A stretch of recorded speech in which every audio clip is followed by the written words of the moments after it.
அன்பிற்கினிய மாதா தொலைக்காட்சி சுவஞர்களே, தமிழினிய நெஞ்சங்களே, வணக்கம். திரிகடகத்தில் இணைந்திருக்கும் உங்கள் ஒவ்வொருவருக்கும் நன்றியின் வாழ்த்துகள். இன்று மீண்டும் திரிகடகம் எண் 39 நாம் இருக்கின்றோம். 3ஆம் கருத்தினை நாம் பார்க்கவிருக்கின்றோம். அறம் அற்றவரின் செயல்கள்.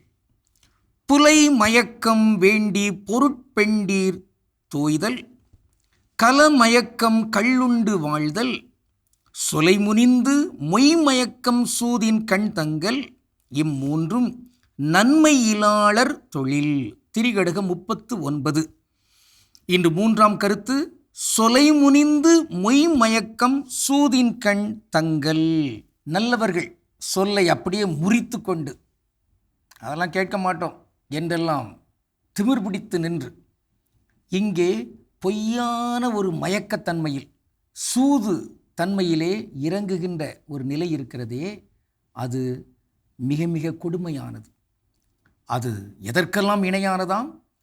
ஆக விலை மகளிர் பொருளுக்காக தன்னை விற்கின்ற அவர்களிடம் ஒரு வகையான மயக்கம் கொண்டு இணைகின்ற அந்த தன்மை எவ்வளவு கொடியதோ, அதை போன்றுதான் இங்கு மது மயக்கத்தில் எல்லாவற்றையுமே இழந்து நிற்கின்ற ஒரு தன்மை கொண்ட தன்மை எவ்வளவு கொடுமையானதோ, இந்த இரண்டுக்கும் இணையானதாக இங்கு நல் ஆதனார் திரிகடுகத்தின் வழியாக வைக்கிற ஒரு செய்தி, இந்த சூது தன்மை, சூதாட்டம்.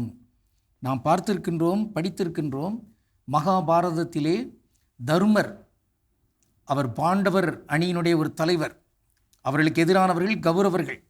அவர்களுடைய அந்த சூது தன்மையினால் அங்கு துரியோதனன், துச்சாதனன் அவர்களுக்கு தலைவர்களாக இருந்தவர்கள். இவர்களெல்லாம் எப்படியோ இந்த பாண்டவர்களை மயக்கி சூது தன்மையில் விளையாட வைத்து அங்கு பாஞ்சாலி, திரௌபதி உட்பட எல்லாரையுமே இழந்து நிற்கின்ற ஒரு தன்மைக்கு தள்ளப்படுகின்ற ஒரு நிலை. எனவே சூது என்பது கொடுமை, பலவற்றையும் இழப்பதற்கான வாய்ப்பு. அதனால்தான் இன்று இந்த இணையதளத்திலே நாம் பலவற்றை பார்க்கிறோம். அதிலே ஒரு தரவை நம் அந்த இணையதளம் தொடர்பான ஒரு செய்தியை மாதா தொலைக்காட்சியில் பார்த்து கொண்டிருந்தேன். அதில் இதை தரவை கொடுத்தார்கள். இந்த சூது ஆட்டத்தின் விளைவாக தற்கொலை செய்து கொண்டவர்கள் எண்ணிக்கை பெருகி கொண்டிருக்கிறது என்று. கொடுமை. ஆக இந்த கொடுமைகளெல்லாம் நிகழாமல் இருக்க வேண்டும் என்றால் இங்கு சூதாட்டம் இது தவிர்க்கப்பட்டாக வேண்டும். பாண்டவர்கள் தங்களையே இழந்து நிற்கின்ற ஒரு நிலை ஏற்பட்டதே, அது இங்கு எவருக்கும் ஏற்பட்டு விடக்கூடாது. வள்ளுவர் ஒரு குறளினை இப்படி பதிவு செய்கிறார். வேண்டற்க வென்றிடினும் சூதினை வென்றதும் தூண்டிற் பொன் மீன் விழுங்கியற்று என்கிற ஒரு செய்தி. அது வேறொன்றுமில்லை. தூண்டில் போடுவதற்கு, அங்கே மீன்களை பிடிப்பதற்கு முயலுகிறவர்கள் அந்த தூண்டில் முள்ளிலே புழுவை வைப்பார்கள்.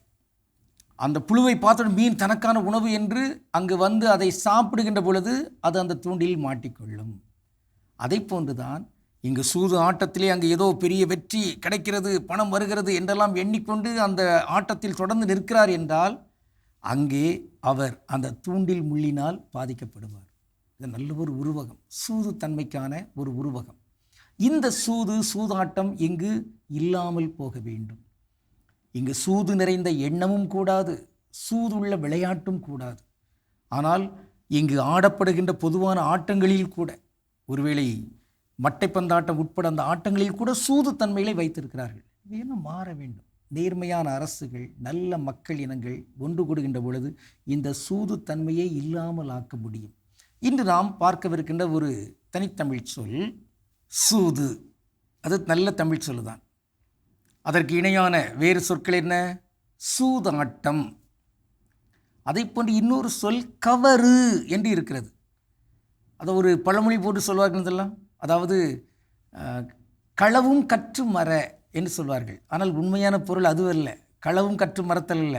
அதனுடைய உண்மை பொருள் கள்ளும் கவரும் மர. ஆக இங்கு களவும் கற்று மர என்பதல்ல, மாறாக இந்த கள்தன்மை அதையும் விடணும், கவருத்தன்மை, சூதுத்தன்மை அதையும் விடணும். அதெல்லாம் கூடாது. அந்த வகையில் இந்த சூதாட்டம், அதில் எழுகிற சூழ்ச்சி, நயவஞ்சகம், இவை போன்ற இவை எல்லாமே நீங்குவதற்கு இங்கு முயற்சி மேற்கொள்ளப்பட வேண்டும். புதிய தலைமுறையினர் அந்த தன்மைக்குள் வீழ்ந்து விடக்கூடாது. ஏற்கனவே சூதில் இருக்கிறவர்கள் அதிலிருந்து விடுதலை பெற வேண்டும். எனவே திரிகடுகம் தருகிற இந்த ஒரு நெறிப்படுத்தலில் நாம் உறுதியேற்றுக்கொள்வோம். கடவுளுக்கு திருவிடமானால் மீண்டும் நாளை திரிகடுகத்தில் இணைந்து மகிழ்வோம். நன்றி, வணக்கம்.